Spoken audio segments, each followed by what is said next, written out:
So interestingly, Dara Lynch in the 3-seat of the Irish quad has got the rudder, and it's the bowman Kettle Dafford who's steering the British. They were very, very measured on that first stroke, the British quad, weren't they? But in a way made to look like that by these Irishmen who just went off like muck off a shovel. They just were onto that third stroke when the British were on their second and rating through the roof. So basically the Irish profile is that they're behind for the first part of a race, as they were yesterday against the Dutch quad, who they rode through to beat. I expect the British to be maybe slightly up when we do get that side shot. Well, a lot of steering action going on. The British went hard to stroke side, now having to go hard to bow side, and that's going to cost them a little bit. For my money, though, both crews were at fault there, and the umpire now looks to be warning the Irishman.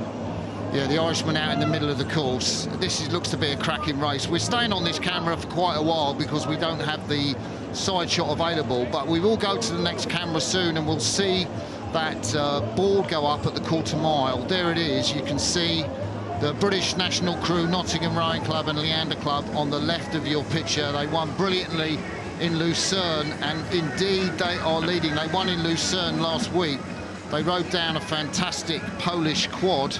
Incidentally, Martin, it's just as well we got this angle, because this race at the moment is being characterised by the steering. You can see the Irish crew have been all over the shop now on the right of your screen. And now these two crews are very far apart, that said, coming back together, having been almost clashing earlier in the race. So in a way, yeah, we'd like to know the margin, but right now this race has been characterised more by steering. That's a great shout. Dara Lynch is the man with the rudder, the 27-year-old from Clonmel Rowing Club in Ireland. He's a medical student. He's had to really, well, he got that bronze medal, didn't he, with Phil Doyle in the Paris Olympics, and then he's had to turn his attention to his medical studies, just really getting back to fitness in time for the World Championships. You see that signal at the barrier, the number 2 went up.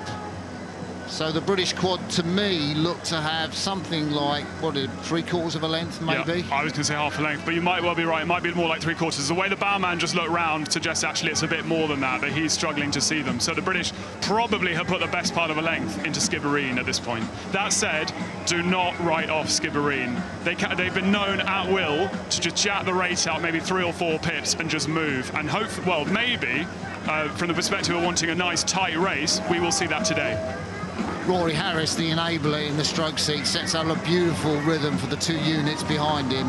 Matt Haywood of Nottingham, Callum Dixon from Twickenham, and then Kettle Dafford won the double sculls here last year, and he has really come onto the international scene. Won his seat in the quad, the man from North Wales who knew nothing about rowing, and got involved through the talent development programs. Just again there, Martin, I think Skibbereen, the steering is just a little bit to and fro again. It looked like they were steering into the British. They've now corrected. That is going to cost them meters at the finish. It all adds up, and that is not, the steering is not working for them in this race. So a bow with the red top on from the Skibbereen Club. It's Fintan McCarthy, the 28-year-old double Olympic champion in the lightweight double sculls, with the man in the stroke seat, Paul O'Donovan, one of the greatest rowers the world has ever seen. And in the middle, the meat and the sandwich, Dara Lynch, we've been talking about him in the blue top, the Clonmel man. And then Conan Pazaya in the 2 seats, the only man in this boat who didn't go to the Paris Olympics. He's part Swiss, part Italian. His first language is French, and now he's there for Ireland. And this is where the British quad is strong. This is what they did to the Poles in Lucerne, Stan. They just put the hammer down in the 3rd quarter, and they moved back and back on the Poles who led. And this is what they're going to do to the Irish. And I don't think that the Irish will stay with the power of this British unit. You know, Matt Haywood there, he can put down, he's putting down close to 600 watts now. I think you're probably right, Martin. I think the British have probably done a bit too much here and are doing a bit too much through the 3rd quarter of this race, but they know that they can't just let the Irish stick on their stern. They've got to keep distancing them. You see Paul O'Donovan in that stroke seat, such a low, distinctive style with that drive. And obviously, worth saying, with Fintan McCarthy in the bow seat and Paul O'Donovan in the stroke seat, these are lightweights who've had to come up to, I'm not sure you'd say heavyweight, but sort of middleweight. So they're now competing against these much bigger British men on the left of your screen.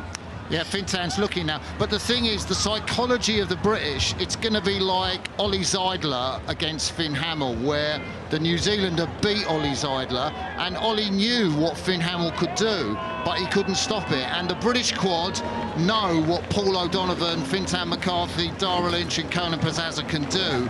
And, you know, the Irish would back themselves, you know, OK, we're a length to go against this British quad. Fintan's looking, he's calling.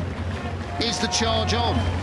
Well, we shall see. I mean, it's worth saying for the British quad, it's a little bit thankless racing against former lightweights, because, you know, you sometimes feel you have nothing to gain. You're supposed to win, but they know that it is far from in the bag when you're racing ex-lightweights of this quality, two-time Olympic champions. This British quad coached by Christian Felkill, who coached, to my money, the smoothest looking four in the world, got a bronze medal in the Olympics. He's now switched to sculling, and he's really moved this quad on since Paris. They're a lot smoother, I think, than they were in the Paris Olympics, a lot sweeter around the front end. Here comes Paul O'Donovan, but there's an awful lot to do, and the charge is on from O'Donovan. The charge is on. The rate has been jacked up. They've got a lot of work to do, though, in just a few hundred metres. I'm not sure they're going to do it. Let's see it. Kettle Daffyd had a look round. Where is the finish? I can tell you, you've got 20 strokes to go, Kettle. Still haven't reached the progress boards yet. The big men in the middle of that British quad really humping it down through the middle of the stroke, but nice and sweet on the front end. Paul O'Donovan is charging, but it's not going to be enough. And it is Nottingham Rowing Club and Leander Club, the Great Britain national team, who take that semi-final of the Queen Mother just by over a length from the Irish crew.